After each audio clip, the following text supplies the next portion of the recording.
Ingatan, animasi ini dibuat dengan tujuan sharing pengalaman pribadi sang pengirim cerita.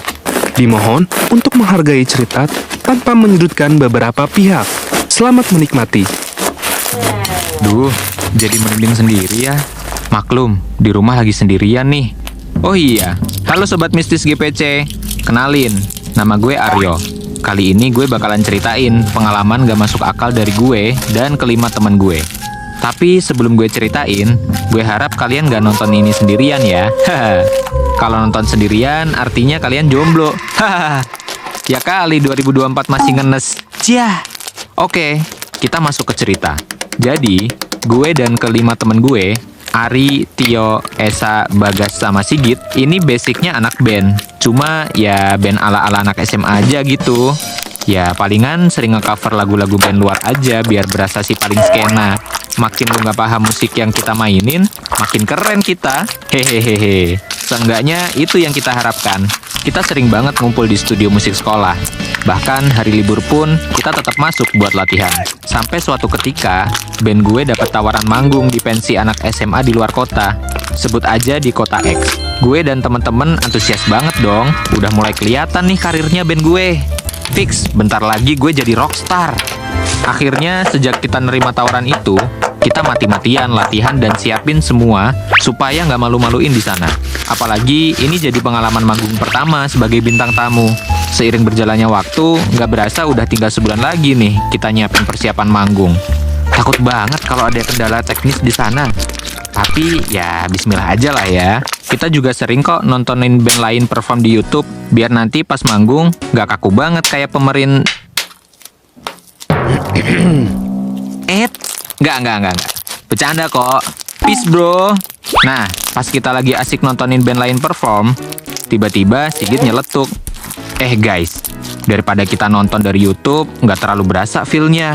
Mending kita ikut nonton konser band lokal aja gimana? Kebetulan Sabtu besok temen gue ada yang jadi panitia di sana. Jadi bisa lah ya, ntar kita masuk duluan buat lihat-lihat sekalian belajar teknisnya. Gimana? Mendengar ide itu, gue sama teman-teman yang lain langsung sepakat setuju buat datang ke konser itu di hari Minggu. Kita semuanya udah siap nih buat berangkat ke kota X. Kita sengaja berangkat malam karena kita pengen ke venue konser pagi-pagi bareng temennya Sigit yang jadi panitia. Kita kumpul jam 9 malam di rumah Bagas sambil nunggu Esa. Soalnya si Esa malam ini mendadak ikut acara tahlilan saudaranya. Jadi ya kita mesti nungguin dulu sambil ngemil-ngemil di rumah Bagas. Menuhin amunisi dulu lah sebelum perjalanan jauh. Kan mayan ya kalau perut udah keisi, biar gak meleot pas di perjalanan. Gak kerasa waktu udah jam 10 malam. Esa belum kelihatan nih biji ketapangnya. Kita semua agak mulai panik. Kira-kira masih dapat gak ya kereta malam ke kota X? Mana udah jam 10 lagi. Setelah dihubungin beberapa kali, akhirnya si Esa nelpon dan bilang, gue bentar lagi selesai nih. Kata saudara gue kereta terakhir ke kota X jam 11.50. Nanti kita ketemu di stasiun Z aja ya, takut ketinggalan kereta. Ya udah deh, kalau Esa bilang gitu, akhirnya kita naik bajai aja ke stasiun. Agak deg-degan nih, karena perjalanannya lumayan macet. Jam 10.30 malam, akhirnya kita sampai di stasiun Z. Kita beli tiket, terus nunggu Esa di dalam. Awalnya, stasiunnya masih ada beberapa orang. Sampai akhirnya, lama-lama sepi banget. Kita semua panik takut kehabisan kereta. Mana si Esa nggak bisa dihubungin lagi. Gak lama, kereta terakhir arah kota X datang juga. Pas kereta berhenti, pas banget juga nih si Esa datang. Gue cuma bisa ngebatin, nih kutu kupret telat semenit lagi mah udah wassalam kita ketinggalan kereta. Akhirnya kita semua naik kereta. Karena perjalanannya jauh dan kondisinya udah malam, akhirnya selama perjalanan kita semua tidur di kereta. Soalnya lumayan capek dan ngantuk banget. Karena ngerasa udah tidur lama, gue kebangun nih, terus ngeliat ke jendela. Di luar udah mulai gelap banget, dan gue beranggapan kalau kita udah mau sampai. Akhirnya, gue bangunin teman-teman gue yang lain. Setelah mereka bangun, gue ngeliat si Esa dari tadi duduk dengan wajah pucet banget. Buset, saking pucetnya tuh udah kayak tahu belum dimasak. Pucet banget pucet. Anehnya lagi, gelagat dia kayak orang ketakutan. Ya udah, gue coba tegur dia. Sa, lu kenapa? Sakit? Pucet banget muka lu. Tapi sama sekali nggak ada balesan. Dia cuma ngangguk aja. Tapi ya udah, nggak begitu gua gubris. Ya mungkin emang kecapean aja. Kan dia datang juga mepet-mepet. Fix paling kecapean.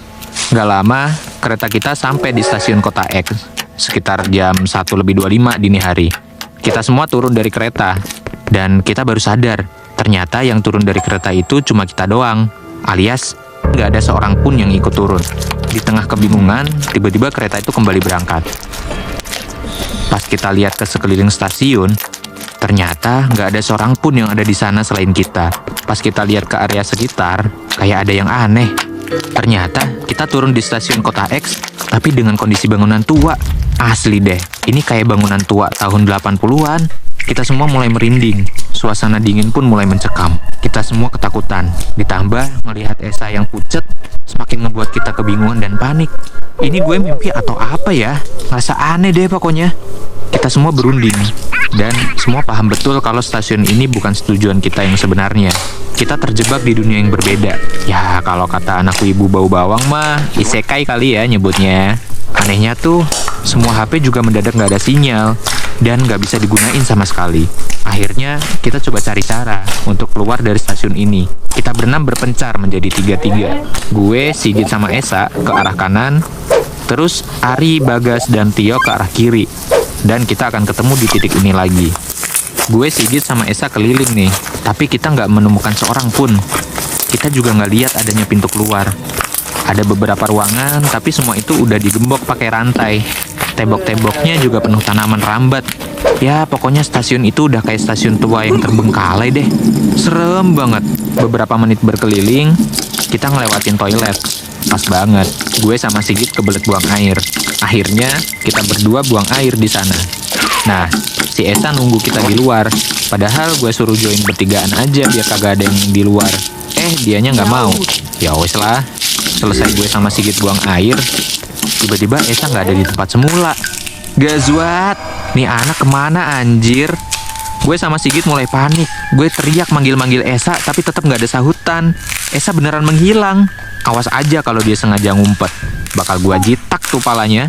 Gue sama Sigit panik dan langsung kembali ke titik kumpul. Gak lama, Ari, Tio, sama Bagas dateng dan kita ceritain kronologi Esa hilang. Semua semakin panik, kebingungan, dan gak tahu harus berbuat apa. Di tengah kekalutan, tiba-tiba udara dingin menyapa. Suasana semakin terasa mencekam.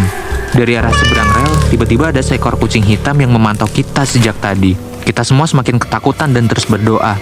Kucingnya diem, gak berisik, apalagi sekedar ngeong. Bener-bener cuma natap kita dari kejauhan doang. Memasuki jam 2 dini hari, Bagas tiba-tiba bilang gini, "Guys, kalian pasti tahu lah ya kalau ada yang gak beres di sini. Pokoknya kita tungguin kereta pertama datang. Siapa tahu kereta itu ngebawa kita pulang lagi.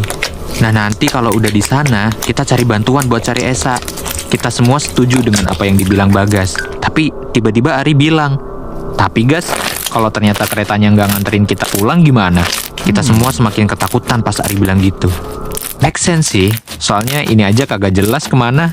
Tapi lagi-lagi Bagas meyakinin kita. Enggak, pokoknya bismillah aja. Semuanya juga berdoa ya, jangan sampai ada yang pikir hal buruk. Kita harus yakin kalau kita bakalan selamat. Tio juga nambahin. Dan kita juga mesti fokus ya. Selama di kereta jangan ada yang tidur atau bengong. Semua harus doa, kalau ada orang di kereta jangan ada yang gubris.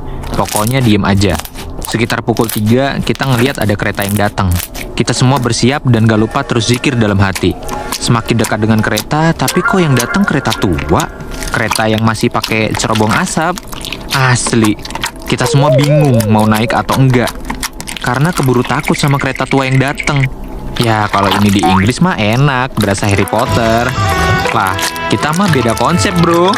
Di tengah kebingungan dan ketakutan ini, Bagas lagi-lagi meyakinin kita. Akhirnya kita semua naik kereta ini. Doa dan zikir gak berhenti kita ucapkan. Asli, ini tuh serem banget guys. Gua sampai udah pasrah kalau gua gak balik lagi ke dunia. Di tengah perjalanan, tiba-tiba ada kondektur yang nyamperin kita dan ngasih karcis tiket. Kita semua nunduk dan gak ada yang berani lihat mukanya.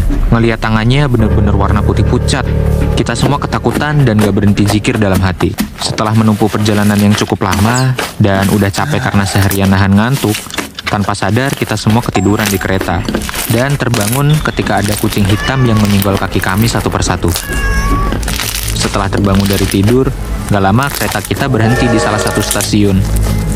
Kita semua langsung buru-buru turun dari kereta dan alhamdulillah kami turun di Z. Bangunannya juga terlihat normal. Kita semua langsung cari orang dan cari pintu keluar. Dan kita bertemu dengan satpam yang lagi berjaga di luar stasiun. Kita semua teriak minta tolong. Tolong pak, tolong bukain pintu stasiun pak. Teriakan Bagas yang juga diikuti dengan yang lainnya. Pak Satpam melihat kami dan membuka pintu stasiun dengan wajah kebingungan. Akhirnya kita semua ceritain apa yang kami alami ke Pak Satpam. Dan beliau segera menghubungi keluarga kami, termasuk orang tua Esa.